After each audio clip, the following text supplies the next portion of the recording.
I watch them fight and die in the name of freedom. They speak of liberty and justice, but for who?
Fala pessoal, todo mundo bem? Espero que todos estejam bem, beleza? Hoje nós daremos início aí à Revolução Americana. Iremos entender como esse processo ele foi formado e quais foram as principais consequências. Antes de nós darmos início ao nosso conteúdo, eu irei fazer uma breve revisão dos conteúdos anteriores.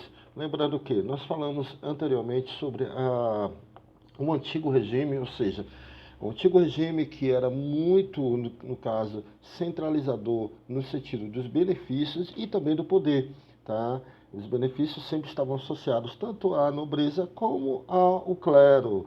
E isso termina gerando uma certa revolta por parte aí dos grupos que não eram beneficiários e também que não eram assistidos dentro das questões sociais, políticas, econômicas, enfim. Isso termina possibilitando aí diversos movimentos. Mas existe um movimento muito importante, um movimento ideológico e intelectual, que termina influenciando diversos conflitos e mudanças pelo mundo. Esse movimento nós chamaremos de iluminismo, tá? Por que iluminismo? Porque esse movimento ele vem trazer novas ideias, ele vem iluminar até então, digamos, ele vem trazer novas perspectivas para uma Europa que ainda estava muito embasada dentro dos privilégios da nobreza. Então, o iluminismo ele termina influenciando diversos movimentos. E esses movimentos de ruptura, né? Esses movimentos que também estão relacionados aos movimentos coloniais, né? De busca aí pela independência de muitas colônias, será aí um dos nossos próximos conteúdos a serem abordados. Hoje nós falaremos sobre as 13 colônias, o que eu posso definir aqui como Revolução Americana. A Revolução Americana, né, ele está associado aí ao que nós falamos aí sobre a independência dos Estados Unidos. No dia 4 de julho de 1776, os Estados Unidos se tornam independentes. Mas como é que ocorreu esse processo? De que forma esse processo ele foi desencadeado? A partir dessas perguntas que nós iremos dar início à nossa aula. Tá? Vamos compreender o seguinte, meu povo lindo. Ó. É necessário que, antes de eu falar sobre o processo de independência, o processo de emancipação dos Estados Unidos, é necessário que eu aplique para vocês aqui, explique para vocês de dois tipos de colonização. Primeira colonização, colonização de povoamento. Essa colonização de povoamento ou colonialismo de povoamento também é referido como colonialismo de ocupação. Refere-se a uma modalidade de formação colonial e digamos, na formação da colônia, na concentração e ocupação da terra.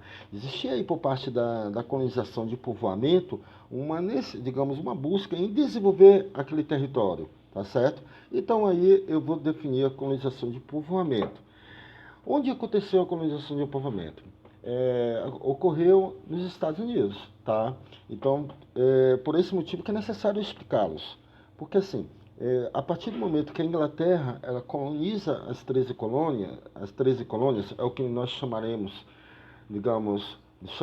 o atual Estados Unidos, anteriormente era denominado de 13 colônias. A partir do processo de colonização da Inglaterra, a Inglaterra termina desenvolvendo aquele território.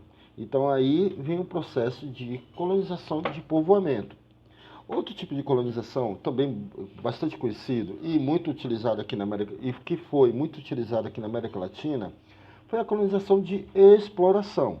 Vamos entender o seguinte, ó, esse tipo de colonização opõe-se à forma feitoria, bem como a forma de colonização de exploração.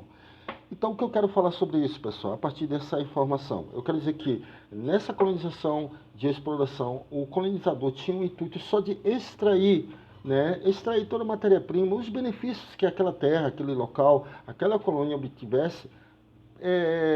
O colonizador tinha interesse só de extração. Então, a partir desse momento, nós percebemos que, através desses dois processos de colonização, nós damos exemplo aqui na nossa América. Nós observamos a América do Norte com a colonização de povoamento e a América do Sul com a colonização de exploração. Beleza? Vamos entender o seguinte. Digamos, voltando agora para o nosso conteúdo, né?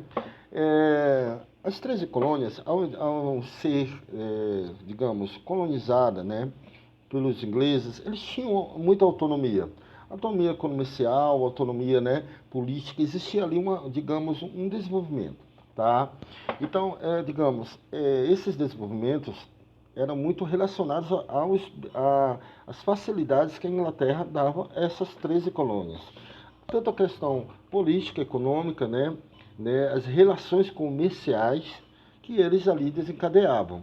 Tá? A independência dos Estados Unidos foi o resultado de um processo inspirado pelos princípios iluministas, como eu já citei. Então, se nós já sabemos digamos, a independência dos Estados Unidos foi um processo influenciado pelos iluministas, nós percebemos que todas essas facilidades, essa boa relação que as 13 colônias tinham com a Inglaterra, isso termina chegando ao fim a partir de uma série de exigências e de cobranças que os ingleses irão fazer. Mas, posteriormente, irei situar mais, expandir mais sobre esse tema. Vamos entender o seguinte, tá? As 13 colônias, né, ou as 13 colônias inglesas na América, né, teve aí, digamos, os Estados Unidos, até o século XVIII, tinha relativa autonomia, como eu já tinha citado. Essa autonomia comercial, tá? Essa autonomia tanto de desenvolver o produto, desenvolver a monocultura e, ao mesmo tempo, comercializá-la. E esses benefícios esse livre mercado que os ingleses disponibilizavam às 13 colônias, terminavam ali beneficiando a todos, tanto ao colonizador como ao colonizado. Mas, digamos, uma coisa que eu quero que vocês compreendam, que as 13 colônias elas eram divididas em duas regiões, tá? Ou nós podemos dizer aí em duas colônias, tá? Nós tínhamos aí as colônias do norte, tá? Que as colônias do norte eram de povoamento, porque assim, dentro das próprias 13 colônias existiam características tanto da colonização de povoamento como da colonização de exploração. Vamos entender o seguinte, ó, as colônias do norte, ela tinha um processo de colonização de povoamento, tá? Produção diversificada, pequenas e médias propriedades, trabalho livre, familiar e assalariado, mercado interno e posteriormente o comércio triangular. né? Esse processo de comercialização, esse processo de, digamos, de liberdade que era desenvolvido ali no norte, nós podemos definir como colonização de povoamento, beleza? Já as colônias do sul, tá, eram colônias de exploração, principalmente porque elas eram baseadas na monocultura, tá? Na escravidão, nos latifúndios, tá bom? E no mercado externo. Então, digamos, enquanto as colônias do norte visavam, digamos, a diversificação, tá? Digamos, o desenvolvimento das propriedades, mas que houvesse ali um trabalho livre, né? As colônias do sul já visavam o processo de escravidão, ou seja, a principal mão de obra que era obtida ali, que era, digamos, utilizada nas colônias do sul, era mão de obra escrava. Fica bem claro para vocês, galera. Ó, colônias do sul, elas eram baseadas na monocultura e na mão de obra escrava. E colônias do norte, elas baseadas em quê? Já numa produção diversificada, tá? Pequenas e médias propriedades, no trabalho livre, assalariado, familiar e assalariado. Então, essa diferença, né? Essa diferença entre digamos, entre um próprio território, termina gerando por muitas partes, muitas intrigas. Mas esses comportamentos, digamos, essa relação de poder, nós estaremos estudando mais à frente e veremos aí como isso vai se desencadear na Guerra de Secessão. Até então, eu quero que vocês compreendam o seguinte, fica bem claro para vocês, colônias do norte era colônias de povoamento, colônia que estava aberta ali à diversificação, a questão digamos, do processo ali do desenvolvimento das pequenas e médias propriedades, do trabalho assalariado. Enquanto isso, em contrapartida, as colônias do sul estavam relacionadas aqui à exploração, beleza? Enquanto a colônia do norte estava relacionada ao povoamento, a do sul estava relacionada à exploração. Espero que todos estejam aí entendendo. Qualquer dúvida, você pode anotar aí em nossas aulas aí virtuais, nossas lives, nós faremos aí, tiraremos qualquer dúvida, ou então até mesmo perguntas referentes aos conteúdos. E é isso que eu quero que vocês percebam, tá? Que nós estamos aqui para ajudar uns aos outros e entendermos melhor como esse processo ocorre. E aí nós falaremos aqui também sobre o processo, digamos, o comércio triangular dessas 13 colônias. Mas quando eu falo do comércio triangular, eu estou me referindo também às atividades diferentes. Vocês percebem que, enquanto as do sul se preocupavam em ir na Costa do Marfim, entendeu? Obter mais escravos. Que escravo eu estou me referindo, galera? Eu estou me referindo ao escravo negro, tá? O escravo vindo da África. Beleza? Então, eu já até expliquei a todos vocês que existe aí uma diferença entre escravidão a partir do século XVI e a escravidão da Antiguidade. A escravidão da Antiguidade ela é muito baseada a partir das conquistas territoriais. O povo derrotado e dominado, ele termina sendo subjugado, digamos, ele termina ali sendo escravizado em relação ao povo vitorioso. Já, digamos, já na escravidão a partir do século XVI, é uma escravidão que vai ser baseada aí de pessoas vindas da África, tá bom? Pessoas que foram sequestradas e tal, enfim. É um assunto que nós iremos parar para falar mais sobre isso, sobre essa questão escrava, beleza, galera? Vamos entender o seguinte, né? Existiu aí, com a chegada dos ingleses, tá? Dos ingleses às 13 colônias, aquele território, tudo vai mudar. Inclusive, muitos índios que haviam ali, eles vão ser executados, tudo para a questão da consolidação do território, do poder, né? E, digamos, isso aí vai ser uma forma mesmo de expandir o poder colonial inglês, tá? Mas eu quero que vocês entendam uma coisa. Toda essa relação de toda essa relação amistosa entre os ingleses e entre os colonos e os colonizados, no caso, entre os ingleses e as pessoas que habitavam ali nas 13 colônias, isso vai chegar ao fim a partir da Guerra dos Sete Anos, tá? Essa Guerra dos Sete Anos que vai ocorrer aí vai acontecer aí entre a Inglaterra e a França, e irão desencadear diversos tipos de consequências, que uma delas será aí a independência dos Estados Unidos.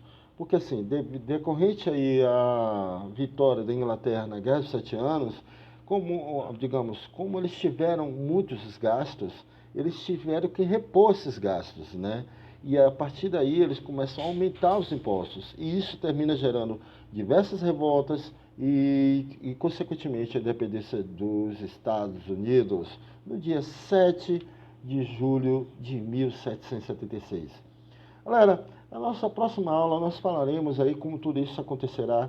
Isso fica para o nosso próximo capítulo, para o nosso próximo momento, mas em nossa aula nós tiraremos qualquer dúvida ou questionamento em relação ao conteúdo. Um grande abraço, espero que todos estejam bem e, se puder, fique em casa, gente.